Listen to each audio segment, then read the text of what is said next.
The story starts with a bunch of losers accompanying some merchants as Chris, a 39-year-old mercenary guy, treasure hunter, doctor, chef, plumber, wakes up from a wet dream.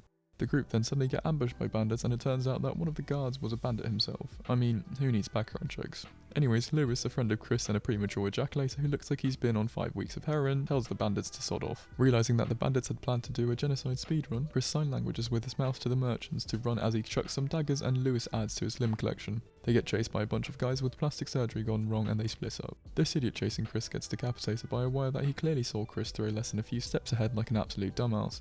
Oh, look, we agree on something. Chris then kills a few more of his persistent suitors with his unlicensed acupuncture degree and his manky BO. It's like one of those cosplay cons. Look at this guy, he's straight vomiting blood. However, Chris meets his maker when he realizes that his Taco Bell charged ultimate is now under cooldown, and someone resistant to his man-mac appears, proposing to him with a few heads. For some reason, Stinkhouse decides to take one from the playbook of shitty villains, monologuing to Chris why he ambushed them. For an artifact, Chris expects things like magical weapons and is shown a brown turd.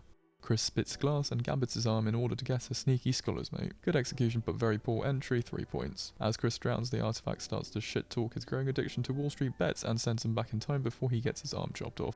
Chris manages to keep his arm, and after the battle ends, meets his old friends and bandages up Lind, his friend who had helped him after Chris had lost his arm in his previous life. The squad is then told that they are hereby officially elevated to the status of Child Soldier Meat Shield Edition. Chris channels his inner Walter White and bribes a hunting party with cocaine-filled cigarettes so that he can join the hunting party with his boy band.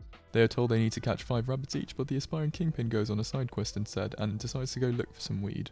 He violates several environmental conservation laws and captures endangered species, then brings back rabbits while the rest of his useless friends sit around and have a date. However, Chris is told by Satan that he hasn't actually brought back enough rabbits and they will be punished. Turns out Satan isn't actually Satan, and Chris just doesn't know how to count past 10. About to be punished, Chris propositions Redhead, no, not that kind, to hunt another endangered species. Good one, Chris. After a little bit of poaching, Chris and his friends get to feast on some venison, or venison. Sorry. They wake up the next day and find a bunch of wild dogs on Nos terrorizing the soldiers' finest British cuisine. Redhead asks if Chris can use these puppies, to which he agrees. He finds some dog nip and covers it with his, webs, yeah, and finds a bunch of drugged out mutts the next day to snip. Chris sees through the Redhead's disguise, an illegitimate nobleman famed for his fighting talent, and offers to snip the rest of the dogs to get some favours. Chris and his useless friends track a pack of dogs and find an enemy soldier controlling them with a circumcised clarinet, also known as a flute. The 3 child soldiers decide to ambush the enemy soldier, who turns out to be the Dark Goblin from Clash Royale, as he gets one-tapped by the lumberjack.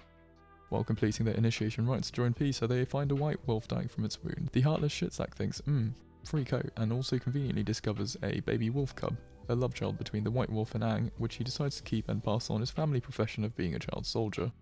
When the rest of Chris's useless friends are complaining about starving, he conveniently appears with a stack of meat.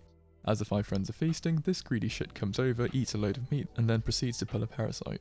Following their feast the next day, the soldiers are assembled and Chris is promoted to Decurion, basically meaning that he can boss around his friends like he had been doing already anyways. Now recognised as a scouting party, Chris uses this cover to go and, you guessed it, collect more drugs.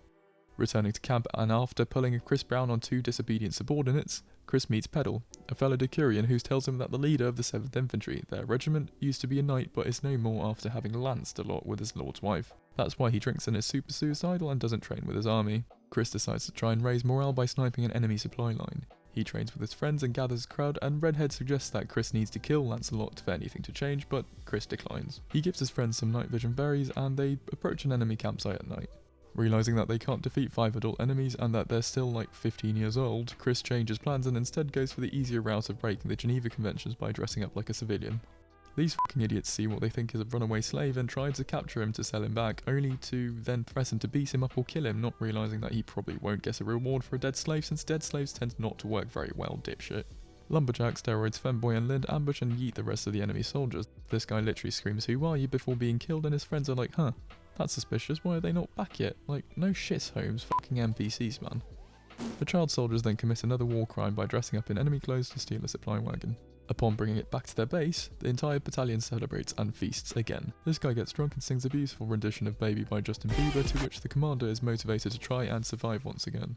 He stops drinking and finally organises a proper training for his soldiers.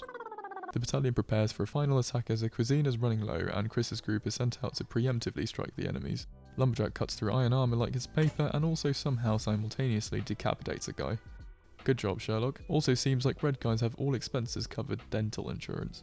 I mean, look at their teeth, man. Braces are expensive. Well, if you're American. Chris commits a few more war crimes like torture and dressing in enemy uniform to infiltrate the enemy camp straight on after stealing another supply wagon. Instead of checking for any kind of credentials, their guide conveniently tells them where the oil storage is, and Chris beats up a kid and fails an assassination attempt. Meanwhile, Mr. NTR arrives with the bulk of their troops and mop the floor with the enemy. People in this world really don't get the idea of checking credentials. Identity theft must be stupid easy. They have another blasted celebration and Chris wakes up one step closer to end-stage liver disease. He begs Redhead for a spa and wets his pants by a single look from Redhead because of his aura, a magical power one achieves when they break past their limits or some shit, basically a dick measuring contest. Naturally, this accursed battalion gets no break off work and the enemy infiltrates, release COVID-19.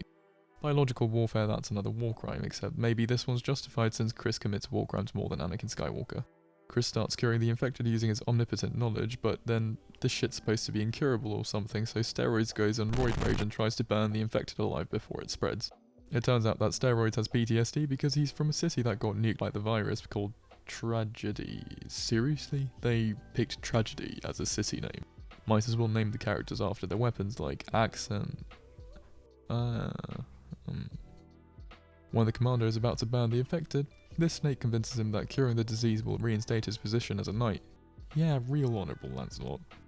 After a few days of non-stop treatment, COVID is cured and the entire battalion then starts to call Chris Saint Chris, which doesn't bode well for his future. Flexing his Mensa membership, Chris suggests to Lancelot that they should prepare for an enemy ambush, but to pretend as if they had been hit hard by the plague. These useless idiots decide to burn clean cuts of meat to make it seem as if they are burning infected corpses, not realising that it's just going to smell like the barbecue when you've left your friend Kevin unattended for too long. Of course, the enemy unfortunately had a wave of COVID-19 and none of them are able to smell that it's clearly just burnt barbecue. The absolute nuggets don't even send a scouting party and they get completely trolleyed until this 9'2" furry cosplayer shows up. Chris and Steroids gank the poor bastard and Chris pretends like they're losing before kill stealing. For their victories, they're taken to the Baron's oldest son, Perv, and both Lancelot and Chris are promoted. Chris, at the hormone-charged age of 15, is given the lead of 100 men. Yeah, I can kinda see why this kingdom is such a shithole. Perv, while awarding Chris his new insignia, starts to literally grope Chris and asks if he wants anything else.